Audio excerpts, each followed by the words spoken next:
Hey guys, and welcome back to Aether Hub HQ. I'm Seiben, bringing you our first look at the Hour of Devastation set trailer.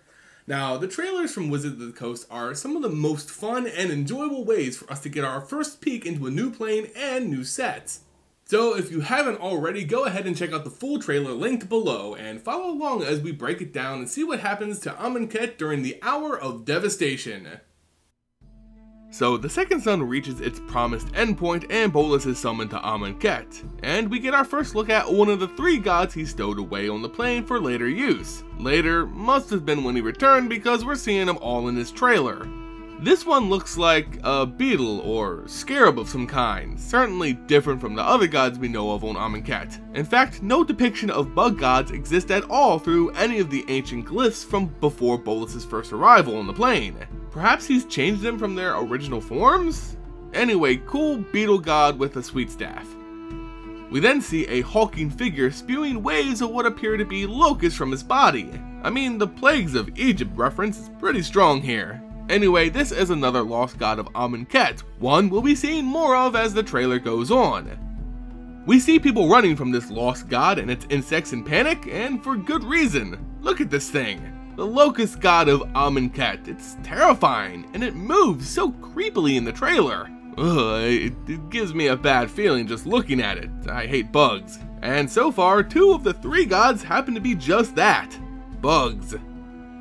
We see some general destruction and death of the native people of Almond, your standard affair when dealing with the mind-controlled bug gods of Nicol Bolas, I'd say, but quickly, we see a shot of Hazaret being swarmed by insects, presumably by the Locust God.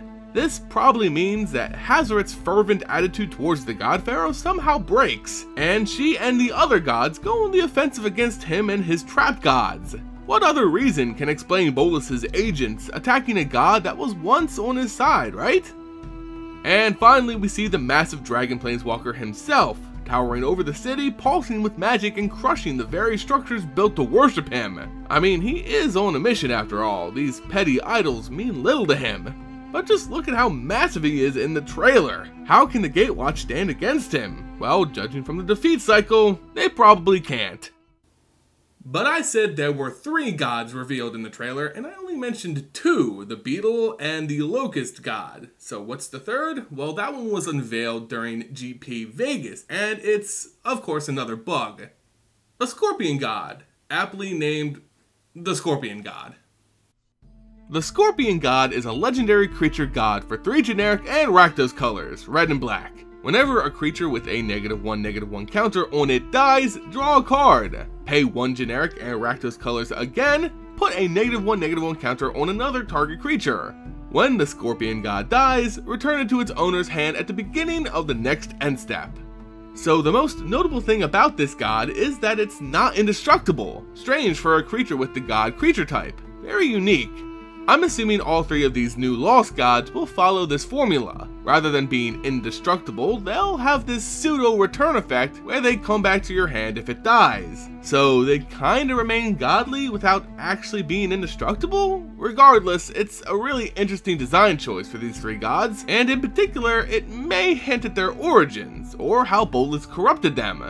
Another difference between this card and the other lost gods compared to the known gods of Almond, they aren't saddled with some restriction on attacking or blocking. They seem to be fully capable creatures all the time, which I find so refreshing. Thank you for giving us gods we can actually enjoy, Nicol Bolas. It's so hard and annoying to jump through some of the other gods' hoops just to get them going. But the good old Scorpion God here has none. Not to mention it's just a really good creature card overall. It's a 6/5 for 5. That comes back to your hand when it dies, every time. It has a form of removal attached right to it in the form of -1 counters. That you can place anywhere. That's amazing. A creature with an albeit expensive painful agony effect is just mouthwatering. Yet they added even more value to it by making it a draw engine as well, having those creatures with -1 counters placed not only by the Scorpion God but by any source die, they draw you a card? That's the most frosting I've ever seen on top of an already delicious cake. This is the type of removal on a stick decks using Hapatra needed. The only problem being is that you're gonna need to find a way to run black, green, and red. I think this deck will make it work though. It's just too good to ignore. This way you can throw in cards like Merciless Javelineer, and maybe make the negative counter dream happen, and draw all the cards. Perhaps this is Wizard R&D's way of pushing 3-color decks and archetypes without actually having real 3-color cards. By pushing so hard a card like this that forces a deck with Hapatra to go a 3rd color. I mean, this is a set with Bolas in it after all, so don't be surprised if you see the other 3 gods be just this good, and colors not so perfect for the decks they'll be perfect in. Only thing I hate about this god, and the new gods probably to come, their names. Come on, the Scorpion God? That's not very creative. They were forgotten, so I guess they really don't have names to begin with at this point, but still. And how can we finish off this godly discussion without covering the latest drop from Hour of Devastation spoilers? The Locust God, the most prominent figure in the set's trailer, even more so than Nicol Bolas himself. And for good reason. Its card is actually stupid broken and overpowered. The Locust God is a 4/4 legendary creature god for 4 generic and Izzet colors, red and blue with flying. Whenever you draw a card, create a 1/1 blue-red insect creature token with flying and haste. Pay 2 generic and Izzet colors again, draw a card, then discard a card. When the Locust God dies, return it to its owner's hand at the beginning of the next end step. Like I said with the Scorpion God, it seems they'll be following this trend of returning to your hand after death and having full range of attacking and blocking, unlike the puny Almond set gods. It seems the Boon of Bolas is a lot more powerful than we think, because these gods, especially the Locust God, are insane! I literally can't even describe how good this is. If you can't tell, then you haven't been playing Magic very long. Just a hint, a 4/4 that not only makes a 1/1 with flying and haste every turn, but also loots for you to make as many 1/1 flying hastes as your mana and library allows, is pretty good. Oh, and the only way to ensure its actual defeat is through exiling, so have fun guys. Even with that description, the Locust God is still better because it synergizes with so much card draw available in both red and blue. The end result? A swarm of 1/1 insects that your opponent's not gonna live through. You better believe that Standard's gonna feel this thing. Cycling decks, hello. Madness and Delirium decks, step on up. Control decks, how you doing? There's just so many ways to utilize this card.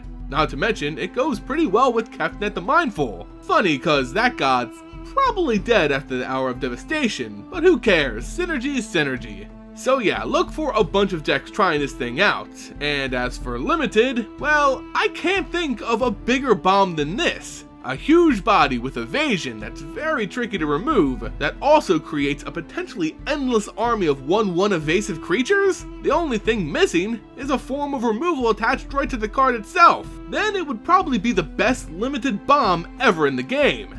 But boo-hoo, we only get more card advantage and selection. Obviously that was just sarcasm. The Locust God is a top pick, one I'd splash for, or even force in a draft because it's just that good. If this isn't evidence of Bolas's endless power, I don't know what is. You dissenters keep messing around and this is what you're gonna have to face. Well, there you guys go, our first look at the horrors to be during the Hour of Devastation. Let me know what you all think about the trailer and this new god in the comment section below. I for one loved this trailer, it looked great, and was a nice peek into what's to come with this new set. Anyway, thank you all so much for watching, and I'll see you again next time here at Aether Hub HQ. Hey guys, thanks for watching the Aether Hub here on YouTube. If you enjoyed this video, support the channel and all our creators by liking, sharing, and of course subscribing so you never miss our latest video. You yourself can become an honorary Hub member by visiting our store at www.aetherhubtcg.com. We have a special pre-order event happening right now where you can snag some of the best deals on packs available. Afterwards, consider visiting our friends over at 5 Color Combo. They have an amazing free app that I use to practice my limited picking skills along with custom art playmats and tokens. And as always, thank you guys so much for watching, and remember, never be afraid to feed your obsession. I'll see you guys next time.